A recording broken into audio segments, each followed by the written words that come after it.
안녕하세요, 여러분. 오늘은 로마서의 마지막 장인 16장 말씀을 살펴보겠습니다. 15장 말씀을 자세히 읽어보시면 알겠지만 로마서는 15장으로 끝나는 느낌이 분명히 듭니다. 그럼에도 불구하고 16장이 있지요. 그래서 학자들은 16장이 마치 부록처럼 이렇게 덧붙여진 거라고 그렇게 해석을 합니다. 자, 16장 말씀은 어떻게 이루어져 있을까요? 먼저 로마의 교회 성도들에게 이 편지, 로마서의 편지를 전달해 주는 여집사 베베라고 하는 사람을 소개하고 그를 추천하는 내용이 1절과 2절에 나와 있습니다. 더불어서 22절을 보면 이 편지를 받아 적은 사람도 알게 되는데 아마 바울이 말로 하고 그 편지를 받아 쓴 사람이 따로 있었던 것 같습니다. 그 이름이 바로 더디오라고 하는 사람입니다. 그리고 16장의 중간에는 로마 교회 성도들의 많은 이름들이 등장합니다. 그런데 그 이름들을 소개할 때 앞에 반복하여 나오는 공통적인 표현이 무엇이냐 하면 그리스도 안에서, 주 안에서 동역자요, 형제인 사람들이라고 이렇게 수식어가 붙어 있습니다. 바울이 그들을 개인적으로 다 알았을 수도 있지만 어쩌면 명단만 가지고 알았을 수도 있습니다. 여하튼 바울은 그들을 그리스도 안에서, 주님 안에서 형제요, 자매요, 그리고 동역자로 이해했습니다. 사실 이것이 우리가 같은 교회를 다니는 같은 교회 교인들을 대하는 우리의 태도이기도 하지요. 주님이 아니었으면 또 주님 안에서 만나지 않는다면 사실 세상적인 만남과 다르지 않겠죠. 우리 옆에 앉은 사람, 우리 구역 식구의 의미는 우리가 서로 함께 그리스도 안에서 그리스도를 믿는 하나님의 자녀가 되었기 때문에 그래서 의미가 있고 또 서로 사랑하고 세워줘야 되는 대상인 것 같습니다. 그리고 21절과 23절에 보면 로마서를 쓸 때, 즉 고린도에서 썼지 않습니까? 고린도에서 바울과 함께 있던 믿음의 동역자들의 이름들이 나옵니다. 디모데, 누기오, 야손, 소시바더, 가이오, 에라스도, 구아도, 더디오 이런 이름들이 등장하고 있습니다. 이 이름들이 바울을 통하여 로마 교회 성도들에게 소개되어지고 또 로마 교회 성도들의 이름과 또 그들의 직분 또는 그들의 봉사의 내용들이 또 바울을 통하여 이쪽 고린도 교회에 있는 사람들에게 서로 소개되어지는 것을 알 수가 있습니다. 언젠가 그들은 서로 만날 날을 소망했겠죠. 그리고 아마 하나님 나라에서 지금 함께 있으리라고 생각합니다. 자, 그런데 여기에서 3절부터 16절까지에 있는 많은 이름들, 사실 이 이름들을 다 애우기란 매우 어렵습니다. 어떤 이름은 이렇게 발음하기조차 쉽지 않지요. 그런데 제가 오늘 여러분에게 이 이름들의 표를 알려드리는 것은 그 당시의 이름에 대해서 연구하는 신학자들의 견해에 따르면 이 이름들이 몇 명씩 이렇게 그룹으로 되어 있는데 그 그룹이 당시 로마 교회 성도들의 그룹, 소그룹이라고 말할 수 있고 또 그 이름의 뜻이나 기원들을 성명학적으로 연구해 보면 그들이 몇 개의 계층으로 나뉘어질 수 있다는 것입니다. 혹 어떤 그룹은 유대인들이었고요. 어떤 그룹은 이방인들이었는데 이방인들 중에서도 어떤 그룹은 노예 출신이었고 어떤 사람들은 자유인 출신이었다 하는 것입니다. 또 어떤 사람들은 이렇게 국가의 공직에 있는 사람으로 이렇게 추정되는 그런 이름들도 있다고 합니다. 자, 이런 설명을 통하여 여러분에게 알려드리고자 하는 것은 로마 교회 안에는 대표적으로는 유대인과 이방인, 기독교인들, 똑같이 기독교인이지만 그 출신이 유대인 출신이냐 이방인 출신이냐로 나눌 수 있고, 또 좀 더 자세하게는 노예 출신이냐 자유자 출신이냐 또 남자냐 또는 여자냐라고 이렇게 구별할 수가 있다는 것입니다. 이것이 진정한 교회됨의 모습이겠죠. 하지만 그런 원리와 이상에도 불구하고 그들이 막상 모여서 함께 교회 생활할 때에는 그들 사이에 적지 않은 분리 또는 판단 또는 편가름, 심지어 차별의 현상들이 있었다는 것입니다. 바울은 로마서를 통하여 바로 그 부분을 지적하고 또 그 부분에 대한 올바른 수정, 그들이 무엇을 다시 깨달아야 하는지 그리고 무엇을 고쳐야 하는지를 강력하게 권면하고 있는 것입니다. 그리고 이 권면은 오늘 이 시대에 우리들의 교회 공동체 안에도 그대로 적용되어야 합니다. 우리가 사람이기 때문에 또 개인적인 선호도가 있기 때문에 나와 잘 어울리는 사람, 또 우리 모임에 속한 사람, 속하지 않은 사람, 이렇게 구별할 수는 있습니다. 하지만 그것이 다양성을 넘어서서 또 구별을 넘어서서 차별에 이른다면 그것은 결코 교회의 모습이 아니고, 또 그런 차별을 하는 그 신학적인 근본적인 이유는 복음을 잘못 이해했기 때문이라는 것입니다. 복음을 제대로 이해한다면, 하나님의 마음을 제대로 이해한다면 우리는 결코 변가르거나 판단하거나 업신여기거나 차별하거나 할 수 없다는 것, 이것이 로마서의 가르침입니다. 더불어서 로마서 16장 뒷부분에는 마지막 당부를 표현하고 있는데요. 같이 읽어볼까요? 형제들아, 내가 너희를 권하노니 너희가 배운 교훈을 거슬러 분쟁을 일으키거나 거치게 하는 자들을 살피라. 그리고 그들에게서 떠나라. 이러한 사람들은 우리 주 그리스도를 섬기지 않는 사람들이다. 그러한 사람들은 겉으로는 그리스도를 섬긴다고 말하지만 사실은 자기들의 배만 섬기는 사람이라. 자기의 유익과 자기 만족을 위해서 섬기는 사람들이다. 그들의 교환하는 말, 그들의 아첨하는 말, 이런 말들로 인하여서 순수한 믿음을 가진 사람들의 마음이 미혹되지 않도록 하여라. 이것이 당부의 말씀입니다. 자, 혹시 저와 여러분은 피스메이커가 아니라 트러블 메이커가 되고 있지는 않은지요? 차별을 유도하는 사람의 역할을 하고 있지는 않은지요? 누군가가 하나님께 나오려고 하는데 우리가 걸림돌이 되거나 장애물이 되고 있지는 않은지요? 정말로 진지하고 솔직하고 겸손하게 자신의 말과 다른 사람들에 대한 태도 점검해 보기를 원합니다. 19절 20절 말씀도 너무 귀한 말씀이죠. 그러므로 내가 너희로 말미암아 기뻐하노니, 여기서 기쁨을 주었던 너희는 하나님의 말씀에 잘 순종하는 사람들 의미합니다. 그 앞부분에 나와 있는 표현인데요. 자, 너희가 선한 데 지혜롭고 악한 데 미련하기를 원하노라. 예. 선한 일에는 우리의 관심과 에너지와 또 우리의 은사가 집중되기를 원한다. 만약에 그것이 악한 일이라면, 악한 생각이라면 그거 알려고 하지 말아라. 거기에 시간을 빼앗기지 말아라. 그런 거는 못해도 괜찮다. 악한 일에는 바보라고 소리 들어도 괜찮다.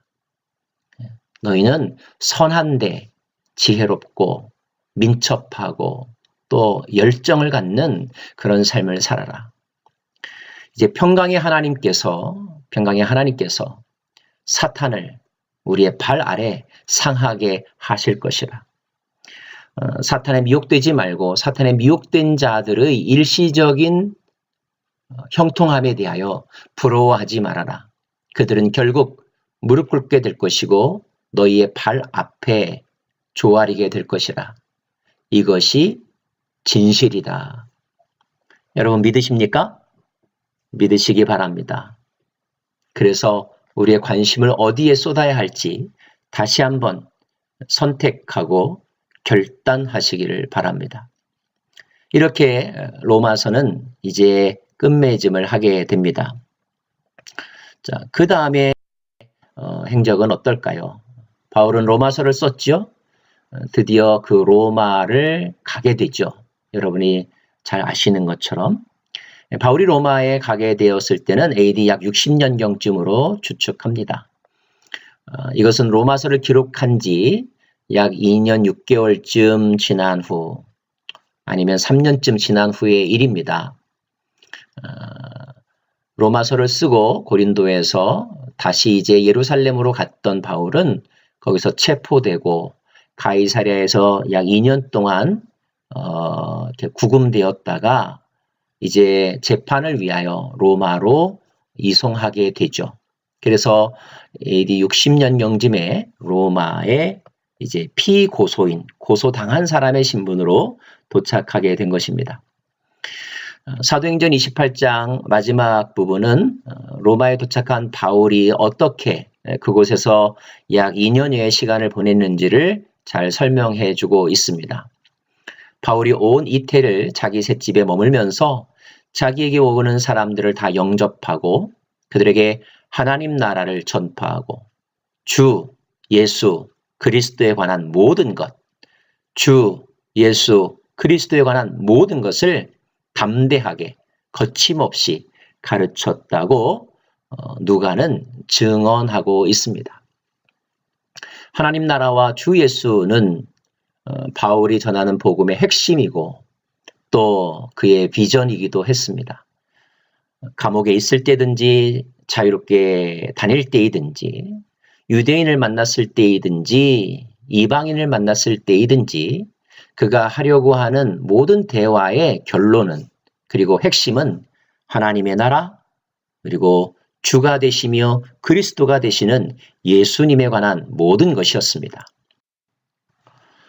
로마에서 이태 동안 미결수의 신분으로 있었던 바울은 이제 다시 풀려나가야 됩니다. 석방되었다는 거죠. AD 62년경쯤의 일입니다. 석방된 바울은 지중해 연안의 여러 도시들을 돌면서 전도 사역을 계속합니다. 약 4년에서 5년 정도 그 활동이 이어진 것으로 그렇게 추측이 됩니다. 그러다가 다시 체포가 되죠. 다시 체포되었을 때 그가 처한 상황은 이전과는 전적으로 달랐습니다. 로마에 의한 박해가 아주 극심해지던 때였습니다. 그리고 바울도 그 박해 속에서 결국 순교를 당하게 됩니다. AD 67년경쯤의 일로 여겨집니다. 그가 감옥에서 쓴 마지막 편지가 바로 디모데 후서입니다.